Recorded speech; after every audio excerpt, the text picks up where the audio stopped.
ನಿನ್ನ ಜೀವನ ಹೀಗೇ ಇರಬೇಕಾ ಅಥವಾ ನಿನಗಿಷ್ಟವಾದ ರೀತಿಯಲ್ಲಿ ಬದಲಿಸಬೇಕಾ? ಬಹಳ ಬಾರಿ ನಾವು ನಮ್ಮ ಇಂದಿನ ನಿರ್ಧಾರಗಳ ಬಗ್ಗೆ ಬೇಸರ ಪಡುತ್ತೇವೆ. ಆ ಸಮಯದಲ್ಲಿ ಹೀಗೆ ಮಾಡಬಾರ್ದಿತ್ತು ಎಂದು. ಆದರೆ ಇಂದಿನದು ಹೋಗಿಬಿಟ್ಟಿದೆ, ಅದನ್ನು ಬದಲಾಯಿಸಲು ಸಾಧ್ಯವಿಲ್ಲ. ಆದರೆ ಒಂದು ಸತ್ಯ ಇದೆ, ನಿನ್ನ ಭವಿಷ್ಯ ಇನ್ನೂ ನಿನ್ನ ಕೈಯಲ್ಲಿದೆ. ಇಂದಿನಿಂದ ನೀನು ತೆಗೆದುಕೊಳ್ಳುವ ಚಿಕ್ಕ ಚಿಕ್ಕ ನಿರ್ಧಾರಗಳು ನಿನ್ನ ಜೀವನವನ್ನು ಸಂಪೂರ್ಣವಾಗಿ ಬದಲಿಸಬಹುದು. ಈಗ ನೀನು ಅನುಭವಿಸುತ್ತಿರುವ ಸಂಶಯ, ಭಯ, ಗೊಂದಲ ಇವೆಲ್ಲವೂ ತಾತ್ಕಾಲಿಕ. ನಿನ್ನೊಳಗಿನ ಶಕ್ತಿಯ ಬಗ್ಗೆ ನಿನಗೆ ಇನ್ನೂ ಸಂಪೂರ್ಣ ಅರಿವಿಲ್ಲ. ನೀನು ಶಕ್ತಿಶಾಲಿ, ನೀನು ಸಮರ್ಥ, ನೀನು ಬದಲಾವಣೆ ತರಬಲ್ಲ.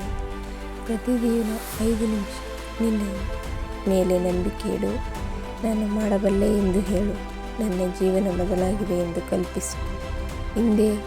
ನೀನು ಹಿಂದೆ ಆರಂಭಿಸಿದರೆ ಇನ್ನೂ 6 ತಿಂಗಳ ನಂತರ ನಿನ್ನ ಜೀವನವೇ ಬೇರೆ ಮುಖದಲ್ಲಿರುತ್ತದೆ.